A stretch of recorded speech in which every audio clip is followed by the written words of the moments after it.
All right. My name is Nate Manahan, and it is time for another POS Uncensored. But it could be POS. It might be because it is us. It is Mr. Matt Proctor. I can't believe that we are back from Chicago after a whirlwind 48 hours in the Windy City. How long on Monday or Tuesday did it take for you to feel like you were back to 100%? My feet were not working correctly till about Tuesday. Just the dogs were hurting. There's a lot of walking in 2 days, buddy. I mean, that was just a busy weekend, but it was very fun. It was very fun. So today we are highlighting our trip where we went. It's a 4-day conference, and I actually suggest you take more than just 2 days to see the whole thing. Break it up in little smaller pieces. But in McCormick Place in Chicago, Illinois. Matt, I'm going to pull up and show just a little bit. This is kind of I thought the easiest way. I didn't ever go up and get these. I'll look at a little National Restaurant Association's Instagram as they show all the different viewpoints and things that you could see. 50,000 restaurateurs, over 52,000 vendors that, some of these places like Heinz, you're showing all these different restaurants. Some of them bring 5, 10, and, then the Cokes and the Heinz probably bring 200 employees to these shows. It was huge. Let's start with this, Matt, and I'll bring up another video in between as we go kind of look at some things that we saw. Biggest or first highest level takeaways you had from both of our first National Restaurant Show, the largest restaurant show here in the United States of America? Well, obviously, I was looking at it, more on the technology side, especially with point of sale systems. Of course, everyone was there. All the big dogs were there. But kiosk is a must. You and I talked about it a lot. If you don't have one in your portfolio and somewhere, then you're falling behind. Right now, we've got one. Most likely we'll have more than one in the future. But that's such a big thing. Everyone's promoting it. I'm not sure how many merchants or restaurateurs are using it. I think it just depends on the market of where you're seeing those. But yeah, the AI technology that they have now with not only the kiosks you can talk to, but the weird robots everywhere. I mean, it kind of freaks people out. That was a big deal. And then really, Nate, one of my bigger takeaways, and I know I'm biased, I've never really cared for vegan stuff and, plant-based things, but you and I both agreed it's come a long way in the last like 10 years. And that's a big deal for restaurants now that not only have gluten-free options, but also have some impossible stuff and plant-based stuff. And that really, really impressed me how well they've done and how far along. It kind of scares me. I don't know what the heck I'm eating or how the heck they made those fake eggs and steak and stuff that we ate. But that's a great thing for restaurateurs, that they've got all those innovations and they've come so far. It is. Well, and we now know somewhere between 10 and 15% of customers are vegan or vegetarian. They're looking for plant-based options. And most restaurants, especially as you get to places where you're going, especially more upscale, they have to, or sit down restaurants, you have to provide options that are vegan and plant-based options, because that breaks it so you can have parties. I'm going to come up with a better way to call it mixed parties, where you have those who are eating more traditional diets versus those who are eating plant-based diets can order from the same place. It's the same thing that we've had to deal with understanding that, you got to understand what people's allergies are. And that has changed how restaurants serve. That has changed how menus are built. And the products that are being created are being focused on serving those types of restaurants. And I think the restaurants that say, no, I'm not going to offer any type of plant-based meat, not on my menu, I think they're going to lose out. And there are some, going to a show like this, you're going to see that there's some very, very good options that are coming up. I'll ask this question before we go into some of the other things, and I want to come back to technology, but I was going off because we literally entered, the first thing we saw when we went into the show is we kind of stumbled across, we take the escalator up into the south section, and whatever they call it, the south building, and you kind of appear in the middle off the escalator, and we just right there, we were in all the plant-based section. It was the first thing we experienced. We went back a second time the second day. Of all the things we ate of those, we had a really good egg. We had some really good ice cream. We had a really good, I don't even know. You called it like a Reuben type meat, but it wasn't meat. What's the one that was the most? What was your favorite? The chorizo taco. Do you remember that? Yeah, absolutely. That little chorizo taco, whatever fake chorizo meat that was with the onions and cilantro, that thing was delicious. The steak really surprised me. It just melts in your mouth. It almost was like a pastrami with a little chimichurri sauce. And that's why, I've taken so many pictures, because there's so many things that I've been looking up this week and seeing, who provides these, where can you get them? Unfortunately, apparently the NRA hates the state of Indiana because we can't get a lot of it shipped here. But I'm trying to work that out, logistics of it. But yeah, for me, that was a big deal, because it's hard to wow me when it comes to drinks. That's my world. That's my environment. You can have great wine. You can have great liquor. That's kind of expected.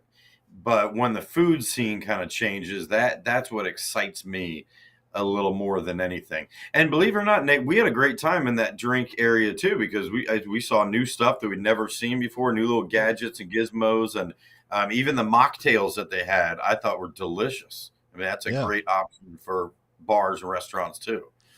Well, and I think this is one of your favorite things. Let's see if I can restart this here.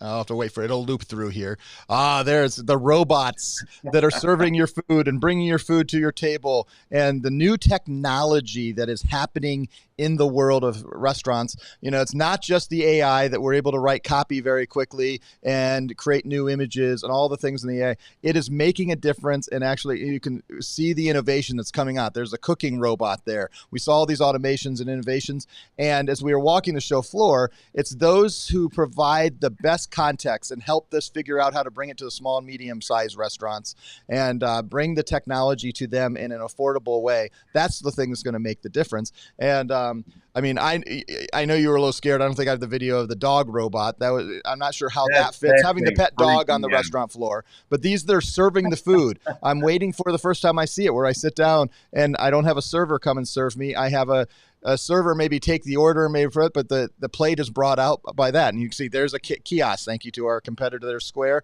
But we can integrate right there, because we can also, that integrates with Valor terminals, that particular one they were showing.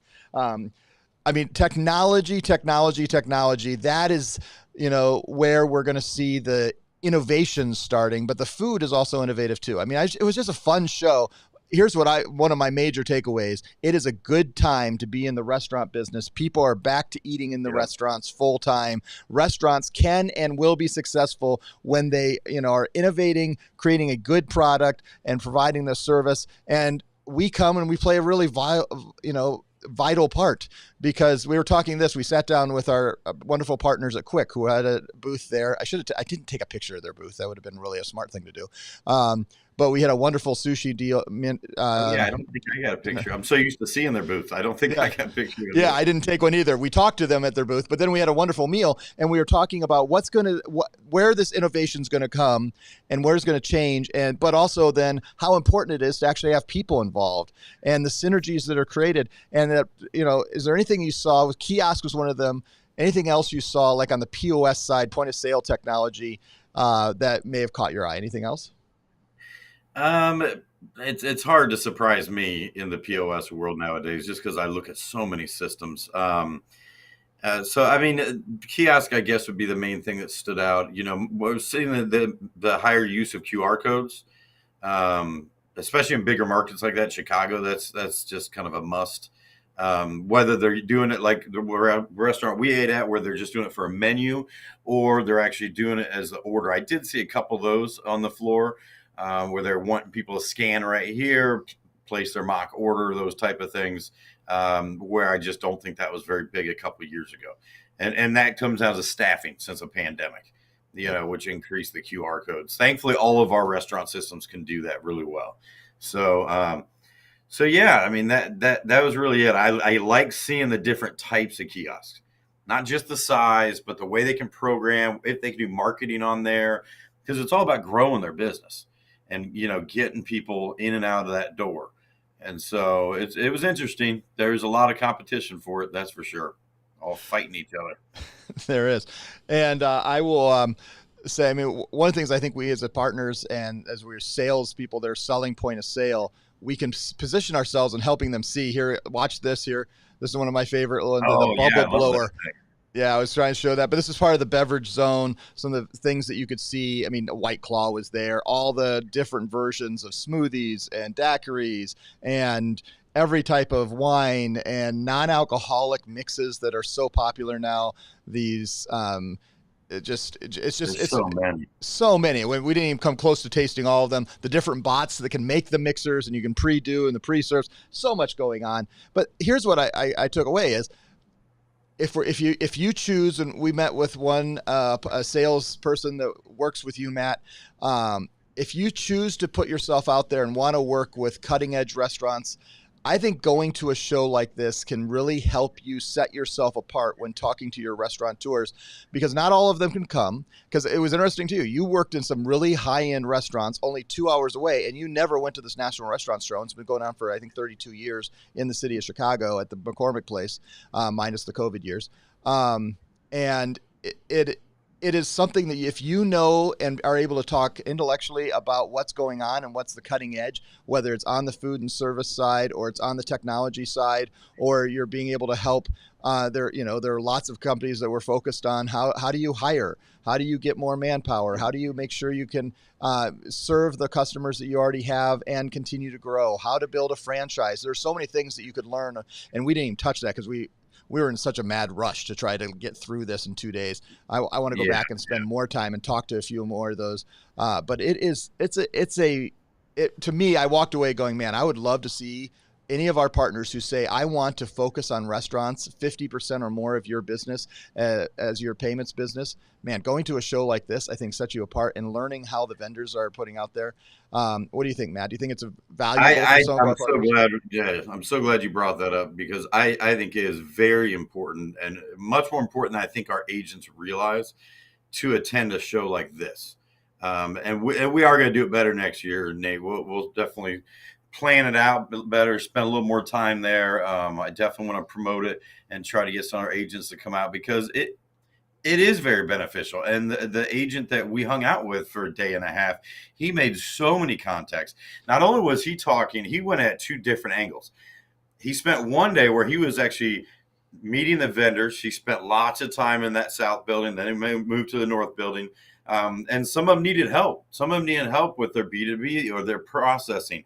Some of them, he was working a partnership angle where, hey, I can assist you as you're getting into merchant services, and you can offer that as a solution to also be able to offer merchant services through me. And they love that. He's getting tons of cars. And then the next day, he spun it around and was focusing on all the business owners that were there, which there's thousands of them.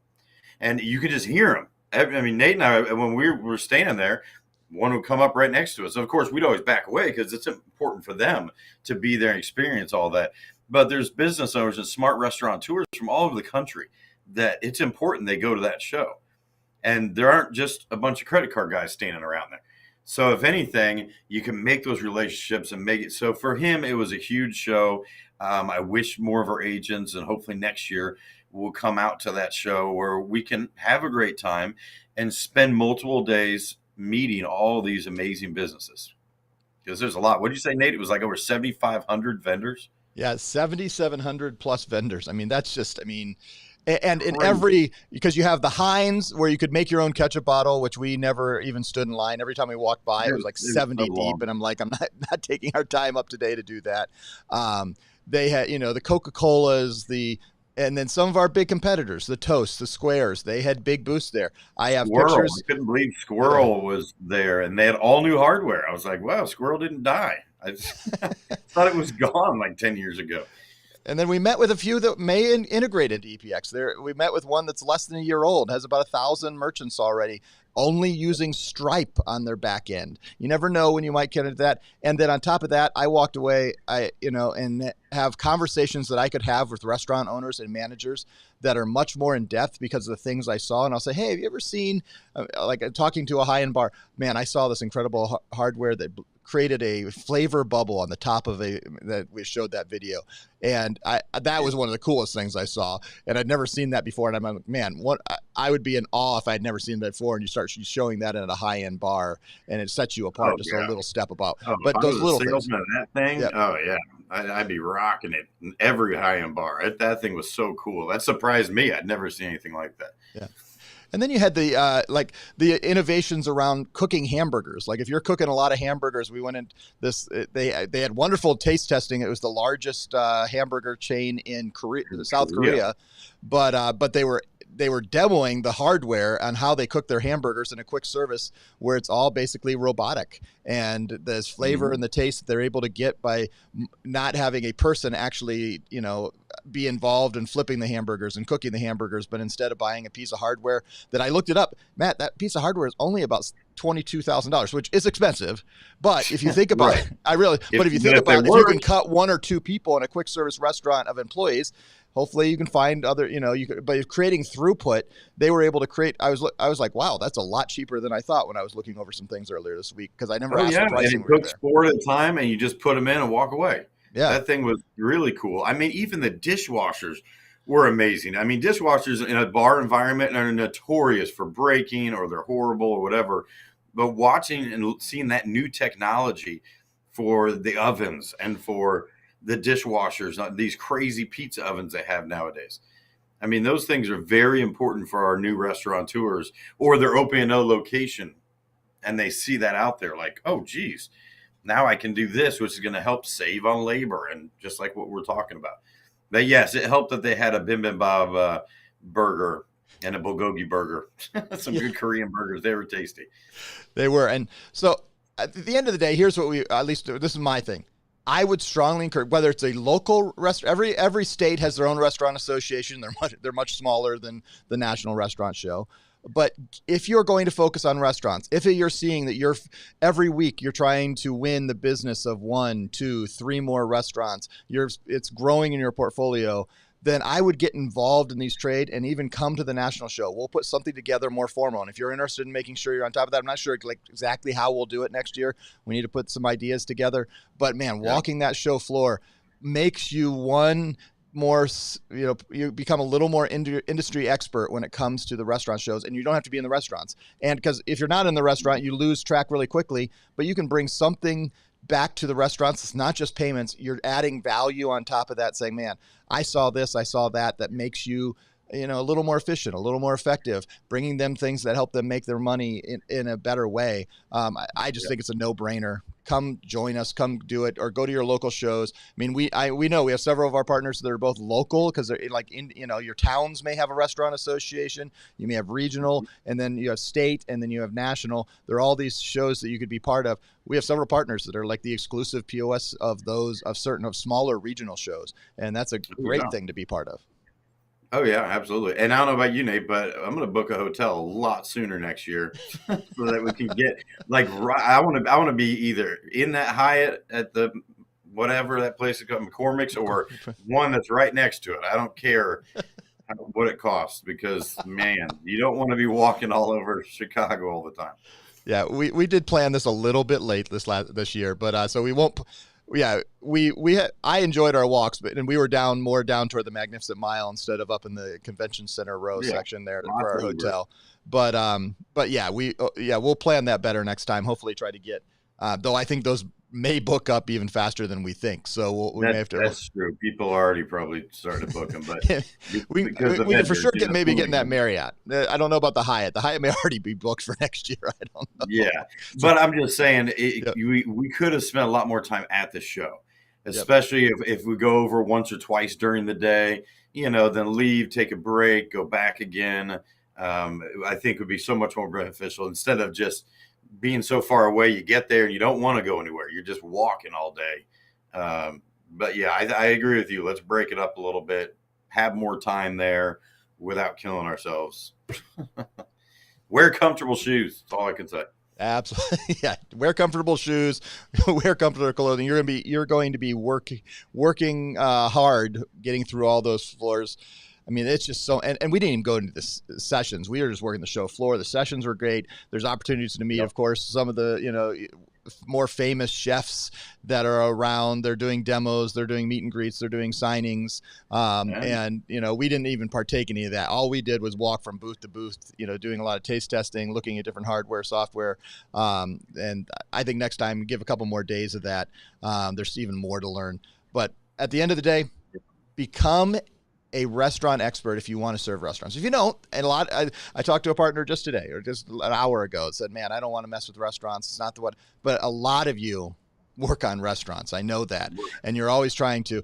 And the more you can bring value and learn how QSR is working and full service is working and how bars are working and what new technology and what new food and what new opportunities and how people are building menus, and you start working through that and you can speak knowledgeably and say, hey, I learned this over here, you're going to set yourself apart from a lot of sales partners out there. In fact, I'm going to say the majority, because most of them are just going in trying to shill for the credit card processing. You can say, hey, I have the great credit card processing, but on top of that, I'm going to add a lot more value by helping you think through things that help you run your business. That's why we have the POS Pros team, right, Matt? I mean, it sets them apart when they walk in the door. And I'm sorry, but almost every single agent has a restaurant they work with, even if they don't want to. I've had agents that I didn't want to, Matt, but this is my local place where I eat, and I got to know the bartender and the manager, and they want me to get them a POS. Like, if you go to any restaurants or bars, eventually you're just going to stumble across one. And that's where you want to obviously utilize our team. We'll help make sure they get the right system, get it sold for you. But absolutely, these shows, it's a working show. I mean, there's a reason we're tired, because we went nonstop for 2 days. But to really improve your business and your book of business, that's really how you should do it. Yes, it's going to be fun. You're going to try all kinds of crazy food and drinks, but be attentive. Take lots of pictures, learn, because it's going to just help your book of business. But yeah, looking forward to next year already. All right. Well, this has been another episode of POS Uncensored. We will be taking the week off next week. Mr. Proctor will be having a wonderful vacation. I'm actually going to take a couple of vacation days after that. I think we'll have an episode on the 8th. Yes, and then not on the 15th. So we get some traveling. But for those who are watching or listening, make sure you join us. June 14th, 7 to 10 p.m., 33rd floor of the Diplomat Resort, right there in Hollywood, Florida.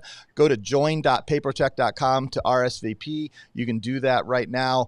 We are looking forward. We're going to have live music, incredible food, incredible drinks, and an opportunity to network with guys like Matt Proctor. I think Jason Lee is going to be there. Danny, myself, Josh, Luke, Paul, I forget all. And I think there's a very large chance that the founder of Paperotech will make an appearance for the first time in the last several of our parties. So you don't want to miss that. We're going to be right there on the beach. You want to go look at the ocean? Great. You can do that. We have a patio that does that. You want to go look on the inland? Great. We have a patio that does that. You want to stay in the air conditioning? We have a space that does that right there on the 33rd floor at the Diplomat. We'll see you I didn't next realize time. this is live music, Nate. Do I need to bring my guitar or anything? Join in? You might. I mean, it's from my understanding. I mean, we got a full band, so maybe they'll let you jump in. That's So good. Then they can drown me out. It'll look like I'm playing, but you can't hear me. So, all right. On behalf of Matt Proctor, I'm Nate Manahan. We'll see you next time on POS Uncensored. Thanks, everybody. Hey, guys.